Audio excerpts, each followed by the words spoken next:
이 성육신에 대한 비밀은 두 줄기가 지금 다 가고 있다라고 제가 지난주에 말씀을 드렸는데요. 어떤 줄기냐면 예수님의 인성에 대해서 이렇게 한 줄기는 이런 줄기가 있습니다. 마음은 타락하지 않은 성결한 영으로 태어나셨기 때문에 내부에서 죄의 유혹이 우리처럼 올라오지 않았다.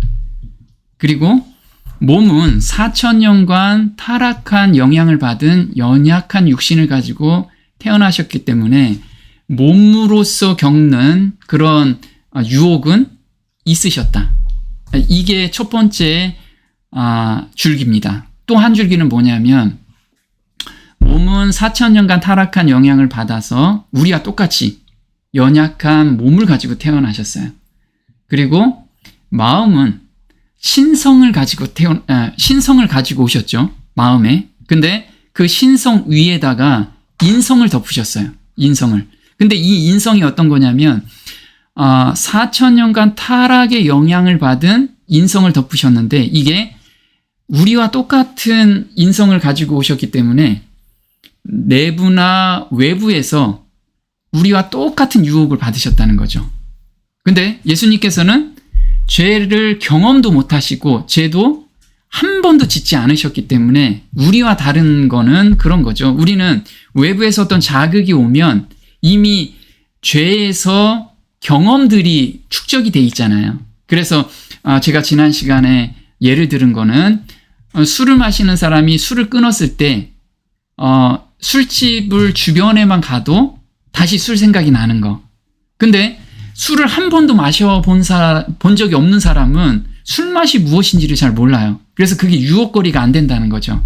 마찬가지로 예수님께서는 우리와 똑같은 인성을 가지고 오셨지만 죄의 경험이 하나도 없었기 때문에 그런 유혹이 와도 그게 어떤 죄지? 라고 우리와 다르게 이 죄에서 막 끌어올리는 거 그런 것들은 우리하고 좀 다르게 경험이 된 거죠.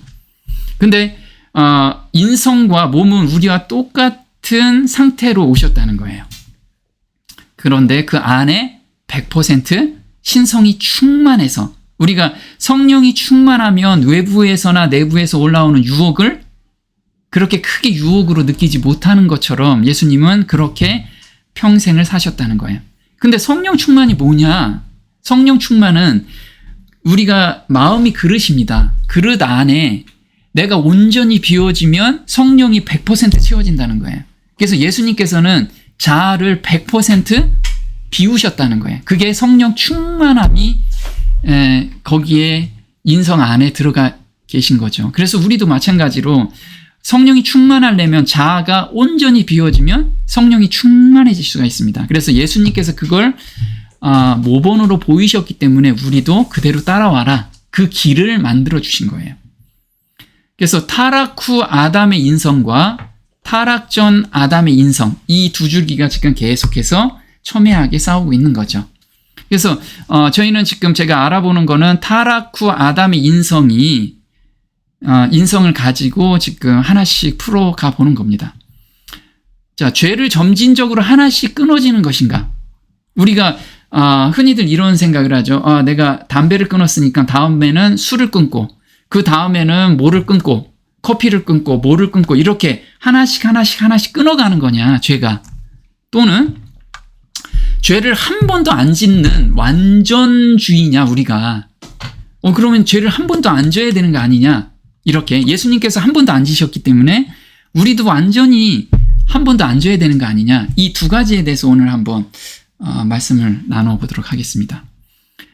죄는 점진적으로 하나씩 끊어지는 것인가? 볼게요. 모든 죄를 저항할 수 있는 힘과 넉넉히 이길 수 있는 마음을 주십니다. 이게 새 마음을 받는 사람에게 이 힘을 주세요. 새 마음을 받으면 죄된 생각이나 세상의 유혹이 올라올 때 성령의 도우심을 간구하면서 새 마음을 달라고 매달릴 경우 모든 죄의 유혹에서 승리할 수 있다. 이것이 너희가 죄와 싸우되 아직 피 흘리기까지 대항치 아니하고, 이게 히브리서 12장 4절인데 죄가 올라왔을 때, 유혹이 계속해서 올라왔을 때 그거를 온전히 내가 눌러야지 라고 생각하는 게 아니고 그 마음을 예수님께 드리면, 예수님께서 새 마음을 달라고 우리가 계속해서 기도하고 간구하면 이게 죄와 싸우되 피 흘리기까지 대항치 않은 거예요. 내가 싸우려고 하는 것이 아니라 나의 선택력을 누구한테 드려요? 성령님께 드리는 거죠. 성령님이 해달라고. 이걸 우리가 끝까지 하면 성령님께서 대신해 주신다는 거예요. 그러나 이 모든 일에 우리를 사랑하시는 이로 말미암아 우리가 어떻게 이긴다고요? 넉넉히 이긴대요. 아주 힘들게 이기는 게 아니고요.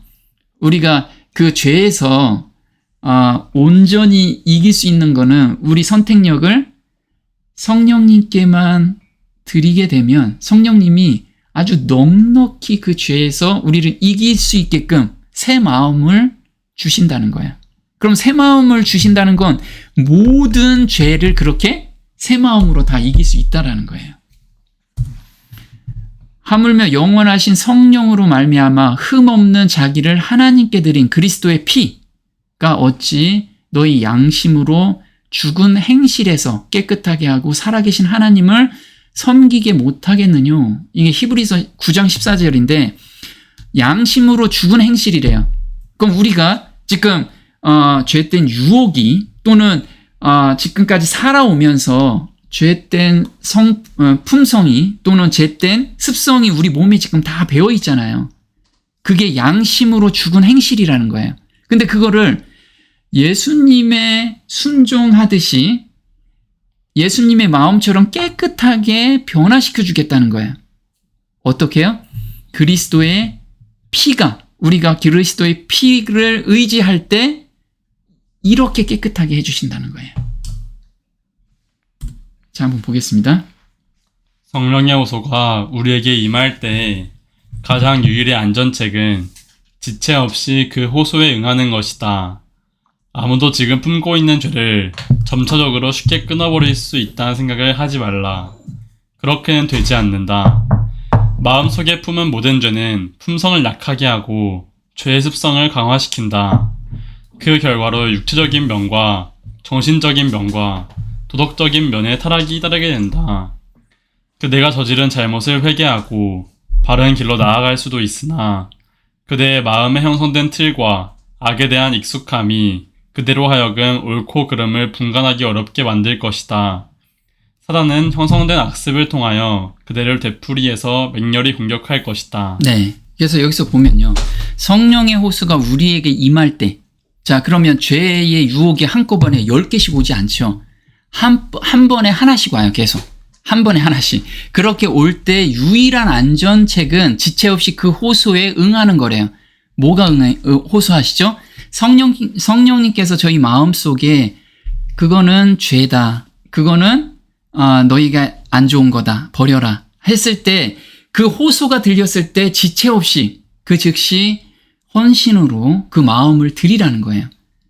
그러지 않고 나는 한꺼번에 이거를 점진적으로 오늘은 요거 끊고 요거만 계속 끊다가 다음에 또 점진적으로 이렇게 끊고 이렇게 생각을 하면 절대 그거는 죄를 끊을 수 없는 행동이라 이거죠. 그렇게 생각하지 말라는 거예요.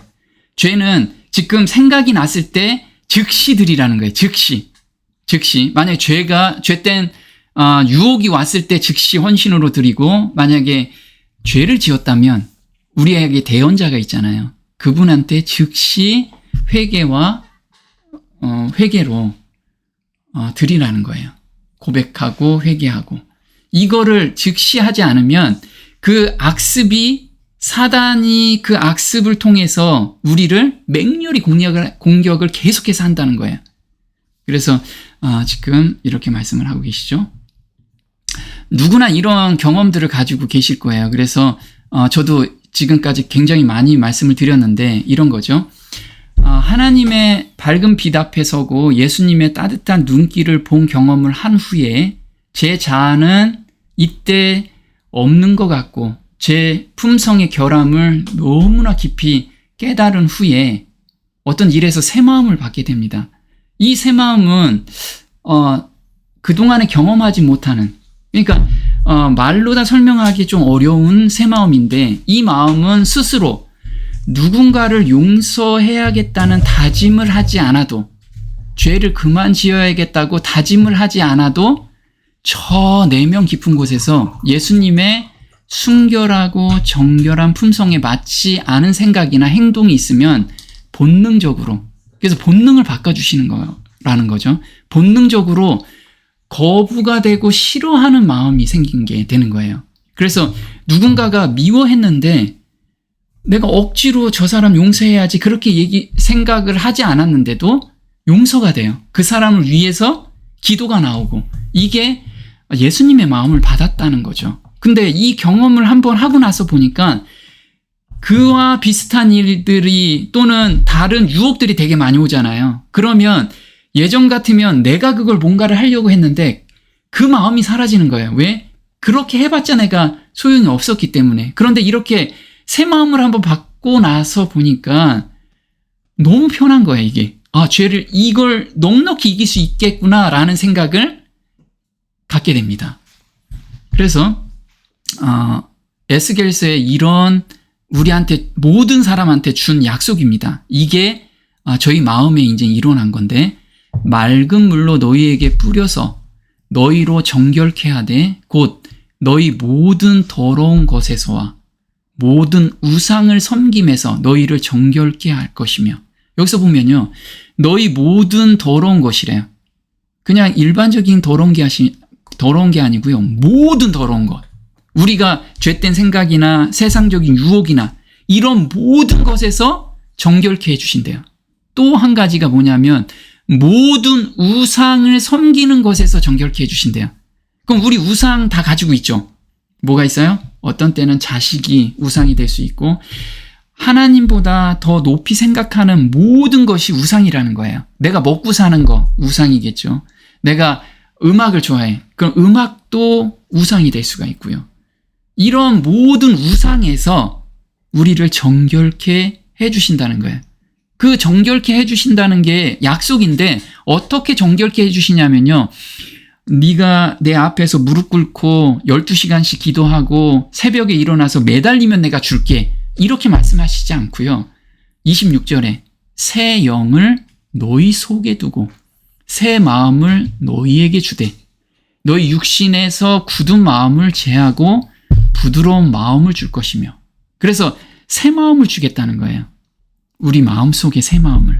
그럼 우리가 간절히 바라고 원하면 하나님께서 반드시 주시겠다고 약속을 주신 거예요. 그리고 27절에 또 내 신을 너희 속에 두어 너희로 내 율례를 행하게 하리니 너희가 내 규례를 지켜 행하리라. 그래서 성령님께서 그 새 마음을 받은 사람들한테, 그 새 마음을 받기를 원하고 계속해서 따라가는 사람은 자연스럽게 율례와 규례를 자연스럽게 지키고, 그게 너무 행복한 마음을 주신다는 거예요. 그걸 지키는 게 너무 행복한 거예요. 그래서 억지로 지키는 게 아니고 너무 행복하기 때문에 그걸 따라가게끔 우리 마음을 새롭게 준다는 거예요. 너무 감사가 되죠. 그래서 이런 경험들 많은 사람들이 하고 계실 거예요. 근데 이게 믿음에서 믿음으로 오잖아요. 그 경험을 가졌다고 정체되는 게 아니고요, 그 경험 안에서 또 다른 유혹이 반드시 오게 됩니다. 그러면 그 경험을 또 달라고, 새 마음을 달라고 또 강구해야겠죠. 그래서 이후에는 죄된 생각이나 세상 유혹이 안 올라오냐고요? 아닙니다. 예전과 같이 똑같이 올라오지만 이젠 제 안에 세워진 기준이 있죠. 예수님의 성품과 맞지 않는 생각을 품거나 죄를 범하면 이제 마음이 굉장히 괴롭죠. 근데 더 괴로운 건 뭐냐면 예수님을 슬프게 하고 싶지 않아서, 그리고 그러다 보니까 거부하는 마음이 더 강하게 일어나게 되었습니다. 예전에는 정말 달콤한 빵같이 보였던 것들이 이제는 더러운 모같이 보이게 되는 것이 달라진 마음이에요. 그래서 물론 죄의 유혹에 넘어질 때도 있지만 예수님과의 관계 회복. 예전에는 내가 죄를 졌구나 이렇게 했는데 지금은 죄 때문에 예수님하고 하나님하고 내가 온전한 마음으로 교제를 못하니 그게 더 안타까운 거예요. 그래서 그 관계 회복을 빨리 하고 싶어서 저는 바로 회개와 자복을 합니다. 그리고 용서의 경험을 받게 됩니다. 이거를 아주 빠른 시간 내에 하게 돼요. 그래서 교제의 즐거움을 놓치고 싶지 않아서 빨리 회개하고 헌신하며 예수님께 피하여 마음의 평안함을 얻고 있습니다. 주의 말씀의 맛이 내게 어찌 그리 단지요. 내 입의 꿀보다 더하니이다. 시편 119편 103절에 정말 이런 요즘 이제 이 하나님의 말씀이 정말 내 입의 꿀보다 더 단 느낌인 거 있죠. 그래서 시편 기자가 이거 쓴 것에 굉장히 공감이 가는 거예요, 저도. 그래서 시편 기자의 마음이 저의 마음의 노래가 되고 있음에 감사하는 삶을 살고 있습니다. 죄의 유혹이 찾아올 때 예수님을 생각하게 됩니다. 그래서 예수님의 인성이 우리하고 똑같은 인성을 가지고 오셨다. 예수님 안에는 우리와 똑같은 인성을 가지셨고, 꼭 하나님의 품성을 가지고 또 오셨죠. 이 두 가지가 공존하시는 분이 예수님이세요. 그래서 어떤 유혹이 왔을 때 저는 그런 생각을 해요. 예수님께서는 이럴 때 어떻게 하셨을까? 나와 똑같이 유혹을 받으셨지만 온전히 승리하셨기에 나도 예수님처럼 성령님께 온전히 의지하면 새 마음을 주셔서 예전에는 내가 그거를 이기려고 했지만 지금은 그걸 버리고 있는 거예요. 어차피 나는 못 이기니까. 그래서 새 마음을 달라고 간구하는 것이 제 기도입니다. 그러면 넉넉히 그 유혹에서 벗어날 수 있고 유혹을 이길 수가 있다는 거예요. 그래서 새 마음을 주셔서 넉넉히 이기게 하심을 믿게 하시고, 이 한번 경험을 해보니까 믿어지더라고요. 그리고 또 다른 경험을 계속해서 주고 계시고, 그래서 너무나도 가까이 계시는 예수님께 감사와 찬양을 드립니다. 예전에는 조금 멀리 계셨던 예수님이라면 요즘은 너무 가까이 계신 예수님이죠. 나하고 똑같은 시험을 당하셨는데 온전히 승리하셨기 때문에 내가 예수님께 계속 물어볼 수가 있었던 거예요. 예수님, 이런 유혹이 왔는데 예수님은 어떻게 이때 유혹을 이기셨나요? 라고 제가 물어볼 수 있는 그런 형님 같은 분이 옆에 계시는 것 같아요. 자, 넉넉히 이기게 하시는 새 길, 지난번에 보셨어요? 자, 우리는 예전에 죄를 지음으로 기억에 자리 잡은 악한 본성들이 있어요. 그래서 외부의 유혹이 들어오면 악한 본성이 자극을 받아서 우리가 죄를 짓게 되는 거예요. 그렇죠? 근데 이렇게 올라오죠. 근데 예수님께서 우리와 똑같은 몸으로 오셔서 새롭고 산 길을 만들어 주신 거예요. 그래서 이렇게 유혹이 올라오면 이거를 단칼에 싹 비워놓을 수 있는 새롭고 산 길, 이것을 우리한테 주셨다는 거예요. 그래서 히브리서 10장 20절에 이렇게 말씀을 하고 계십니다. 그 길은 우리를 위하여 휘장 가운데로 열어놓으신 새롭고 산 길이요, 휘장은 곧 저의 육체니라. 네, 그래서 저의 육체로 이 새롭고 산 길을 만들어내셨대요. 그거는 이런 죄된 유혹이 올라올 때 넉넉히 이기는 새 길을 주시는 거예요. 넉넉히 이기는. 그러면 이 새 길을 주시면 그 죄가 올라와도 그 길에서 막히는 거죠, 다. 자, 그러면 저의 육체에 대해서 한번 또 알아보도록 할게요. 우리와 똑같은 유전자를 가지고 오셨다. 자녀들이 피와 살에 참여하는 자인 것 같이 그 역시 같은 모양으로 동일한 것에 참여하신 것은 자신의 죽음을 통하여 죽음의 세력을 가진 자, 곧 마귀를 멸망시키며 이는 주께서 진실로 천사들의 본성을 입지 않으시고 아브라함의 씨를 입으셨습니다. 네, 그래서 자녀들이 피와 살에 참여하는 자인 것 같이 그 역시 똑같은 모양으로 동일한 것에 참여하신 것은, 자, 우리와 똑같은 인성을 가지고 오신 것은 자신이 죽음으로 죽음의 세력인 곧 마귀를 멸망시키기 위해서 그렇게 하셨다는 거예요. 그래서 우리가 예수님이 가신 발자국을 그대로 따라가면 마귀를 온전히 멸망시킬 수 있는 거예요. 우리한테 지금 계속 달라붙는 그 마귀 있잖아요. 그 죄된 유혹들, 그런 거를 넉넉히 이기시게 해주신다는 거죠. 볼게요. 그러므로 그가 모든 일에 마땅히 자기 형제들과 같이 되셔야 했으니 이는 하나님과 관련된 일들에 자비롭고 신실한 대제사장이 되셔서 백성의 죄들을 위해 화해를 이루려 하심이라. 그가 이 일에 친히 시험을 받아 고난을 당하셨으므로 시험 받는 자들을 능히 도와주실 수 있느니라. 네, 친히 모든 일에 고난을 당하셨어요. 그리고 시험 받는 자들을 능히 도와줄 수가 있어요. 전 여기에 감사가 되는 거예요. 아까도 말씀드렸잖아요. 제가 어떤 유혹이 왔을 때 예수님도 똑같은 유혹을 받으셨어요. 여기 지금 여기 교제에 같이 참여하신 분들 어느 누가 자기가 지금 유혹을 받고 있잖아요. 예수님도 똑같이 유혹을 받으셨어.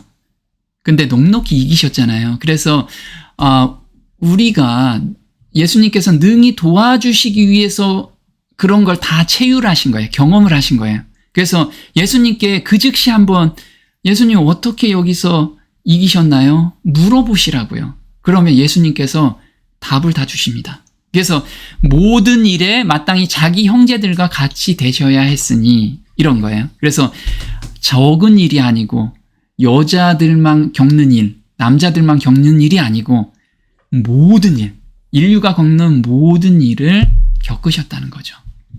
그래서 만일 예수께서 우리와 다른 몸을 갖고 우리보다 유리한 입장에서 싸우셨다면 우리는 예수님을 모본으로 바라볼 필요가 없습니다. 그렇죠? 우리랑 좀 다르면 우리의 모본이 아니잖아요. 주님의 인성에 대한 잘못된 견해 때문에 잘못을 범한다. 이게 너무나 많은 우를 범하고 있는 근본이라는 거예요. 볼게요. 그리스도의 승리와 순종은 진정한 인간의 것이었음을 마음에 명심하라. 결론적으로 우리는 주님의 인성에 대한 잘못된 견해 때문에 많은 잘못을 범한다. 만약 우리가 그분의 인성에 사람이 사람과의 투쟁에서 가질 수 없는 그러한 능력을 부여한다면 우리는 그분의 인성의 완전성을 파괴하는 것이다. 그분은 믿음으로 그분을 받아 모든 자에게 그분의 입혀주시는 은혜와 능력을 주신다. 그분의 아버지에 대한 그리스도의 순종은 인간에게 요구되는 동일한 순종이다. 네, 그래서 예수님이 우리랑 조금 다른 인성을 가지고 오셨다라고 하면 예수님이 오신 것이 그분의 인성의 완전성을 파괴하는 거라는 거죠. 근데 우리는 지금 예수님의 인성을 우리와 다르다라고 지금까지 조금씩 배우고 있고 그게 자리 잡고 있다라는 거예요. 신성으로 태어났는데 우리랑 어떻게 같아요? 라고 생각하고 있잖아요. 근데 신성 위에 인성을 덮으셨고 신성을 한 번도 사용하지 않으셨다는 거예요. 그래서 그리스도의 순종은 인간에게 요구되는 동일한 순종이다. 그래서 우리가 순종하듯이 예수님이 순종하듯이 우리가 그대로 순종해야 된다는 거죠. 그럼 죄를 넉넉히 이기신다는 거예요. 또 볼게요.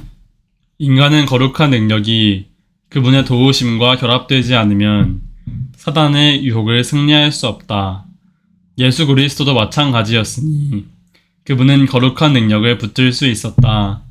그분은 보다 열등한 하나님의 순종을 보다 위대한 하나님께 드리기 위하여 이 세상에 오신 것이 아니라 인간으로서 하나님의 거룩한 계명을 순종하기 위하여 오셨으며 이러한 면에서 그분은 우리의 모본이시다. 네, 그래서 예수님도 이 땅에 오셨을 때 우리와 똑같은 순종이 필요했던 거예요. 그래서 오로지 하나님께만 의지하고 가신 거잖아요. 그래서 우리와 똑같은 인간으로서 하나님의 거룩한 계명을 순종하기 위하여 오셨으며 이러한 면에서 그분은 우리의 모본이시라는 거죠.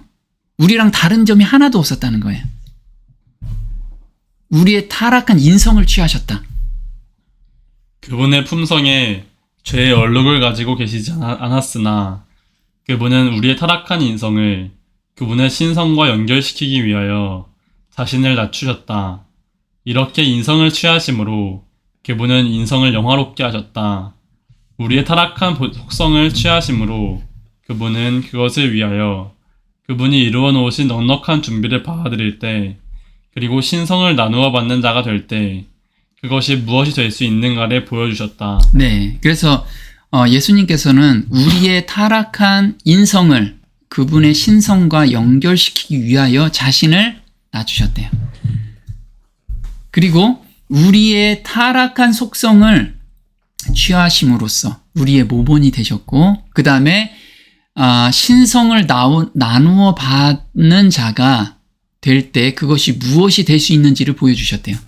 그래서 우리가 성령에 온전히 순종하면, 온전히 의지하면 신의 성품까지 우리를 자라게 해주신다는 거예요. 신의 성품 우리한테 주신다는 거죠. 그 기점까지 예수님께서 보여주신 거예요. 우리가 거기까지 우리가 자라나게끔 목표 지점이 거기다라고 우리를 보여주고 계시는 거죠. 자, 끊임없이 올라오는 내적 의지, 자아가 예수님께서 계속 올라오셨어요. 그걸 부인하셨죠. 볼게요. 조금 나아가사 얼굴을 땅에 대시고 엎드려 기도하여 가라사대, 내 아버지여, 만일 할만하시거든 이 잔을 내게서 지나가게 하옵소서. 그러나 나의 원대로 마옵시고 아버지의 원대로 하옵소서 하시고. 네, 예수님께서도 본인 의지가 올라왔죠. 자아가. 예수님의 자아는 이 십자가를 피하고 싶은 게 자아였어요. 자기는. 본인은 그걸 피하고 싶은 것이 올라왔고, 이건 대표성이지 다른 곳에서도 그런 것이 계속 올라왔다 이거죠. 그런데 그것을 온전히 부인하고 아버지의 뜻대로 해주세요 라고 자아를 온전히 내려놓고 맡기는 그렇게 하셨다는 거예요. 우리도 마찬가지로 어떤 유혹이 올라오고 힘듦이 올라왔을 때 내 자아를 성령님께 온전히 맡기는 이 삶을 좀 가지라고 예수님께서 지금 모본을 보이신 거죠.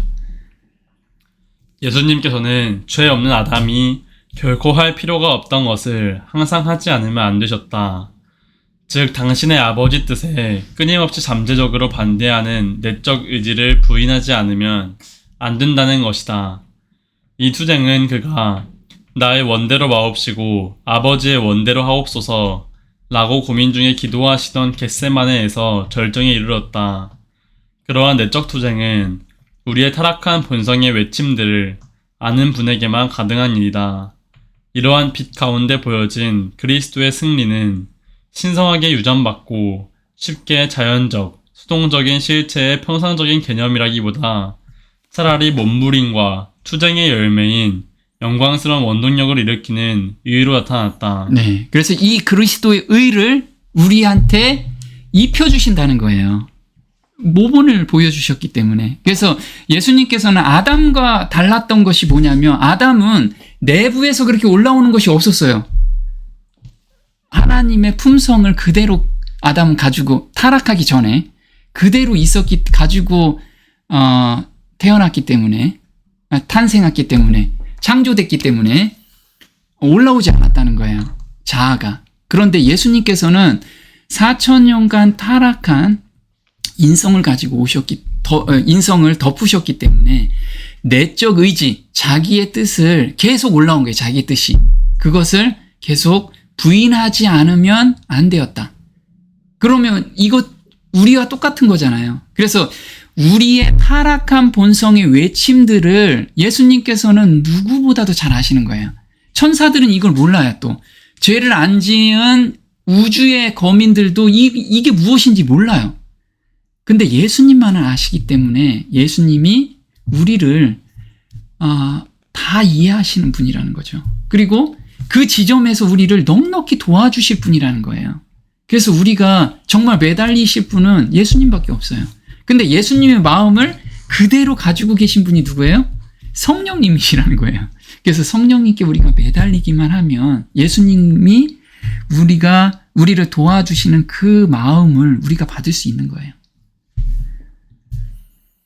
그리스도께서 인간의 모든 죄된 속성을 가지셨다. 그분은 인간의 몸과 마음을 가졌다. 그분은 우리의 뼈 중의 뼈요, 살 중의 살이었다. 그분은 세상에 들어오시는 첫날부터 가난에 처하였다. 그는 그의 집안, 그의 형제들 사이에서 실망과 시련을 당하였다. 그는 순결하고 죄 없는 품성을 유지하기 위하여 인간이 하나님의 계명을 지킬 수 없다는 사단의 거짓말을 반박하기 위하여 이 세상에 오셨다. 그리스도는 모든 사람이 그리스도께서 하신 것처럼 하려고만 한다면 인성 안에서 계명을 지키는 삶을 살 수 있을 그런 방법으로 그의 인성 안에서 계명을 지키는 생애를 사시기 위하여 오셨다. 네. 그래서 그분은 우리와 똑같은 몸과 마음을 가지고 오셨어요. 왜 그렇게 가지고 오셨냐면 그는 순결하고 죄 없는 품성을 유지하기 위하여 인간이 하나님의 계명을 지킬 수 없다는 사단의 거짓말을 반박하기 위하여 이 세상에 오셨어요. 만약에 예수님께서 신성만 가지고 딱 오셨다고 하면 사단이 뭐라고 할까요? 아니 예수님, 인간들은 지금 다 타락한 마음을 가지고 있는데 예수님 그 하나님의 아들로서 저 신성만 가지고 오셨으면 이게 뭐하고 페어한 게임 아니지 않습니까? 이렇게 반박을 하실 거예요. 그래서 예수님이 우리와 똑같은 몸과 마음을 가지고 오셔서 온전히 하나님의 계명을 지키셨다는 거예요. 그 모본. 그래서 우리가 그 마지막 때에 마지막 남은 무리가 예수님의 하나님의 계명을 지키고 예수 믿음을 가진 자라고 얘기하잖아요. 그럼 예수 믿음이 바로 이 믿음이라는 거예요. 이 믿음으로 온전히 승리하셨기 때문에 그 믿음을 가지고 있는 자들이 마지막 때 나온다는 거예요. 그게 사단이 거짓말을 했다. 인간은 하나님의 계명을 온전히 순종할 수 없다라는 것을 반박하기 위해서, 증명해 보이기 위해서, 그게 거짓말이라는 걸 증명해 보이기 위해서 그 사람들이 나타날 거예요. 그 사람들이 바로 14만 4천이겠죠. 자, 인간이 가질 수 있는 모든 속성인 이성, 양심, 기억력, 의지, 감정을 가지고 있다. 이러한 속성 가운데서 우리 주님은 시험을 받으셨다. 그분은 아담이 그랬던 것처럼 사단이 속이는 제안에 넘어갈 수도 있었으나 우리는 그분이 1.1획도 굴복하지 않았음을 인하여 하나님의 어린 양께 찬양과 영광을 돌려야 한다. 네, 그래서 그리스도께서는 모든 속성, 우리가 가지고 있는 모든 속성, 이성, 양심, 기억력, 의지, 감정을 다 가지고 이 땅에서 온전히 하나님을 의지하면서 죄와 사망을 이기셨다는 거예요. 신성은 전혀 사용하지 않으셨다. 우리에게 있는 대제사장은 우리의 연약함을 동정하지 못하실 이가 아니요 모든 일에 우리와 똑같이 시험을 받으신 이로되 죄는 없으시니라. 네, 그래서 우리와 똑같이 시험을 받되 모든 일에서 우리와 똑같이 시험을 받으셨다는 거예요. 한 점 틀린 것이 없다는 거예요. 그런데 온전히 승리하셨기 때문에 죄는 없으셨어요. 자, 그는 인간이 사용할 수 없는 힘은 그 자신을 위하여 사용하지 않으셨다. 물론 예수님께서는 신성이 있으셨잖아요. 언제든지 쓸 수가 있으셨어요. 그 신성을. 근데 그거를 쓰게 되면 사단한테 지게 되는 거예요. 그래서 전혀 쓰지 않으셨어요. 그래서 인간으로서 그는 시험을 당하셨으며 하나님께서 주신 힘으로 승리하셨다. 그는 완전한 순종의 본을 우리에게 끼치셨다. 그는 우리가 신성을 나누어 받는 자가 될 수 있도록 준비하셨으며 그가 승리한 것처럼 우리가 승리할 수 있다는 확신을 주신다. 그의 생애는 그리스도께서 받으셨던 그 동일한 신성의 능력의 도움에 의하여 인간이 하나님의 계명을 순종하는 것이 가능함을 입증하셨다.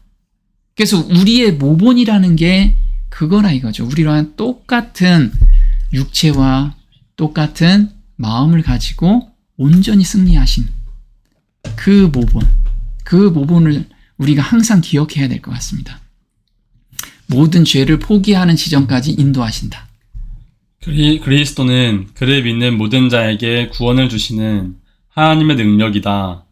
그는 그의 모든 죄를 포기하는 지점에까지 와야 하며 빛이 그의 길을 비추어주는 정도에 따라 그 빛을 차례로 받아들여야 하는 것이다. 그는 단순히 그리스도의 피로 마련된 값없이 주시는 풍성한 은혜를 믿음으로 붙잡는다. 그가 예수를 따르면 그는 빛 가운데서 겸손히 행할 것이며 빛 가운데서 기뻐하고 그 빛을 다른 사람들에게 나누어 줄 것이다. 믿음으로 의롭다 함을 받았기 때문에 그는 그의 모든 생활에서 기쁨으로 그분의 말씀을 순종한다. 네, 그래서 그의 모든 죄를 포기하는 지점에까지 와야 하며 이렇게 나왔어요. 그럼 내가 막 가야 된다가 아니라는 거예요. 어떻게 가냐면 빛이 그의 길을 비추어 주는 정도에 따라 그 빛을 따라 빛을 차례로 받아들여야 하는 것이다. 이게 어떤 뜻이냐면 성령이 우리가 이제 그 상황에 맞춰서 성령께서 이게 죄다, 이게 잘못됐다 하고 저희한테 말씀을 하시면 거기에 우리가 온전히 순종하는 그런 삶이 되면 성령님께서 그 지점까지 모든 죄를 포기하는 지점까지 우리를 계속해서 자라게 해주신다는 거예요. 그래서 오늘 성령의 음성에 난 내일 좀 따르지 뭐, 아니면 조금 난 더 단련된 다음에 따르지 뭐, 이런 생각을 가지면 안 된다는 거예요. 그래서 우리가 각 사람이 자라남을 통해서 하나님의 이 지점까지 올라가는데 각자의 영역들이 다 있어요. 각자의 단계들이 다 있잖아요. 거기에 온전히 순종하면 그 다음 빛을 주시고 또 다음 빛을 주시고 이렇게 된다는 거예요. 그래서 빛을 주셨는데 거기에서 우리가 순종을 안 하잖아요. 그 다음 빛은 절대 줄 수가 없어요. 왜? 받아들일 수가 없기 때문에. 그래서 오늘 비춰진 그 빛에 우리가 온전히 순종하는 그 믿음이 우리가 필요한 거예요. 자, 죄가 끝나며 영원한 의가 드러나며 볼게요. 내 백성과 내 거룩한 성을 위하여 70일에로 기한을 정하였나니 헌물이 마치며 죄가 끝나며 죄악이 영속되며 영원한 의가 드러나며 이상과 예언이 응하며 또 지극히 거룩한 자가 기름 부음을 받으리라. 네, 예수님이 십자가에서 못 박히셨을 때 이게 다 이루어지잖아요. 근데 십자가에 못 박히신 거는 우리의 모본이 되기 위해서 못 박히셨잖아요. 우리 죄를 위해서. 그러면 이때 예수님을 따라가는 사람들한테는 이런 것이 다 이루어진다는 거예요. 허물이 마치며 죄가 끝나며 죄악이 영속되며 영원한 의가 드러나며 그 예수님이 가지고 계셨던 그 의를 우리한테 입혀주신다는 거예요. 그럼 우리도 하나님 보실 때는 의로운 사람이 되는 거예요. 근데 의로운 사람이 됐으니까 나 막 살아야지가 아니죠. 의로운 사람이 되면 그 입혀주시는 의를 입게 되면 예수님이 온전히 승리한 것처럼 우리도 승리할 수 있다라는 거예요. 이걸 우리가 알아야 된다는 거죠. 볼게요. 영원한 의라는 말을 기억하라.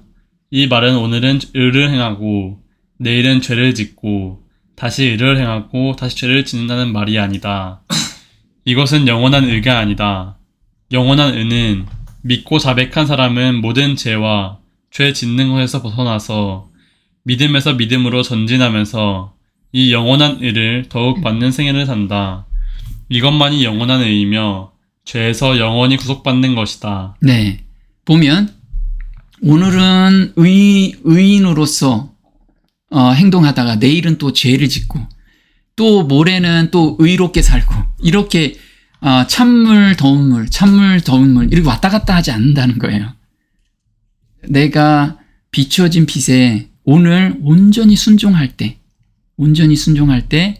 죄에서 넉넉히 이긴다는 거예요. 근데 우리가 그럼 이거 완전주의 아닙니까? 이거 불안해서 어떻게, 나 좀 답답하지 않습니까? 맞아요. 우리한테 비춰진 빛에서 내가 설령 넘어질 수 있잖아요. 넘어지면 예수님께서 그거 아실까요?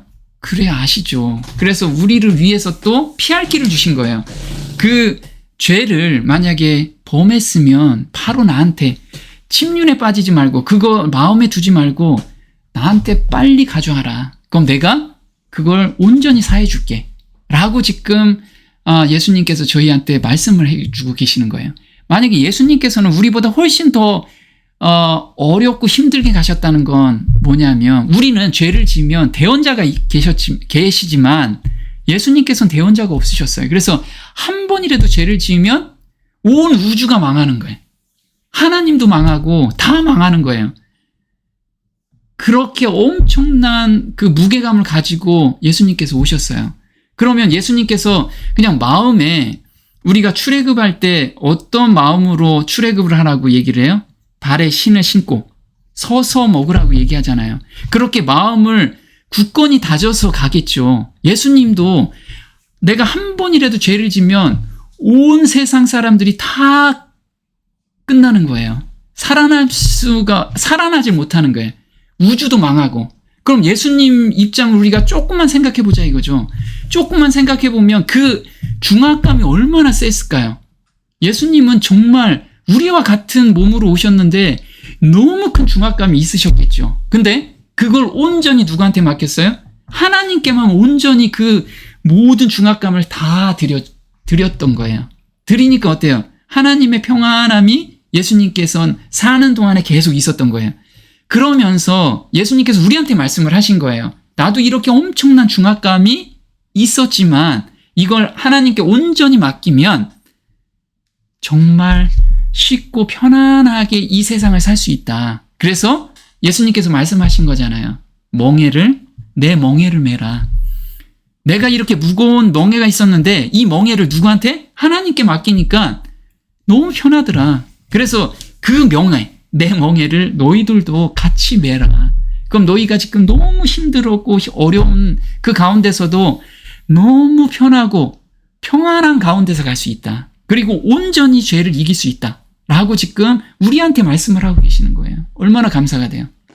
그래서 여기서 말씀하시는 게 죄와 죄 짓는 것에서 벗어나서 믿음에서 믿음으로 전진하라는 건 빛이 오면 그 빛에 온전히 순종하면 다음 빛으로 오고 또 거기에 순종하면 그 다음 빛을 주신다는 거예요. 이게 다른 말로 하면 빛에서 빛으로, 믿음에서 믿음으로, 순종에서 순종으로. 이게 같은 말이에요, 다.